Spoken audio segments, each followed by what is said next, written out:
Assalamualaikum warahmatullahi wabarakatuh. Perkenalkan, nama saya Khairun Nasifah. Saya mahasiswa Tadris Fisika Angkatan 2019 UIN Antasari Banjarmasin. Pada video kali ini, saya akan menjelaskan mengenai gelombang radio. Sebelum membahas mengenai gelombang radio, kalian harus tahu apa itu gelombang elektromagnetik. Gelombang elektromagnetik adalah gelombang yang memancar tanpa media rambat yang membawa muatan energi listrik dan magnet. Karena tidak memerlukan media perambatan, gelombang elektromagnetik sering disebut sebagai radiasi elektromagnetik. Energi elektromagnetik merambat dalam gelombang dengan beberapa karakter yang bisa diukur, yaitu panjang gelombang, frekuensi, amplitudo, dan kecepatan. Gelombang adalah getaran atau gerakan bolak-balik secara periodik yang merambat. Amplitudo adalah tinggi gelombang, sedangkan panjang gelombang adalah jarak antara dua puncak. Frekuensi adalah jumlah gelombang yang melalui suatu titik dalam satu satuan waktu. Frekuensi tergantung dari kecepatan merambatnya gelombang. Semakin panjang suatu gelombang, semakin rendah frekuensinya. Dan semakin pendek suatu gelombang, akan semakin tinggi frekuensinya. Teori Maxwell menjadi dasar hipotesis mengenai gelombang elektromagnetik. Teori Maxwell dikemukakan oleh fisikawan Inggris James Clerk Maxwell, yaitu teori yang menyebutkan bahwa cahaya adalah rambatan gelombang yang dihasilkan oleh kombinasi medan listrik dan medan magnetik.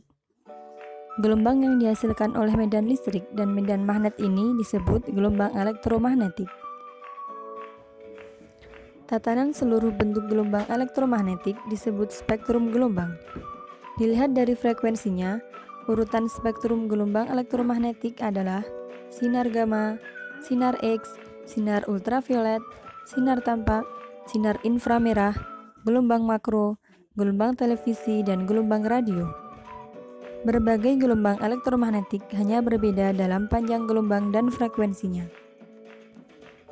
Gelombang radio adalah suatu gelombang yang memiliki frekuensi paling kecil atau memiliki panjang gelombang paling panjang. Gelombang radio dimanfaatkan untuk mentransmisikan sinyal untuk jarak yang sangat jauh yang tidak bisa dicapai oleh gelombang inframerah. Gelombang radio dipakai oleh stasiun TV, radio, dan lainnya untuk mentransmisikan sinyal komunikasi. Selain itu, gelombang radio dipakai oleh radar untuk memberitahu posisi benda-benda di atas permukaan bumi. Teknik modulasi pada radio terdapat dua pilihan, yaitu amplitude modulation atau AM. Menggunakan amplitude sinyal analog yang dapat membedakan keadaan kedua sinyal digital. Pada AM, frekuensi dan fase sinyal tetap. Yang berubah hanyalah amplitudonya, sehingga amplitude modulation adalah cara modulasi yang paling mudah, namun mudah dipengaruhi oleh keadaan media transisinya. Frekuensi modulation atau FM mempergunakan frekuensi dari sinyal analog untuk membedakan keadaan sinyal digital. Kelebihan dari FM, penerima cukup mencari perbedaan frekuensi untuk memperoleh hasilnya, dan tidak terlalu mudah dipengaruhi oleh keadaan transisinya. Sedangkan kekurangannya adalah cara modulasinya yang lebih sulit dari AM.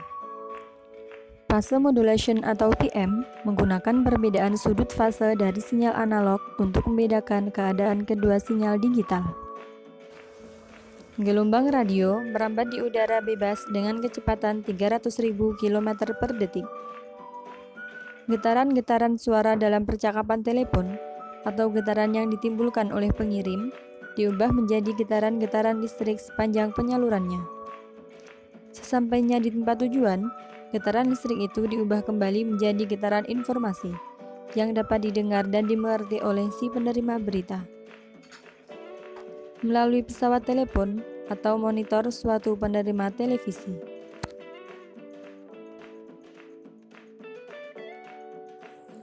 Sekian video dari saya.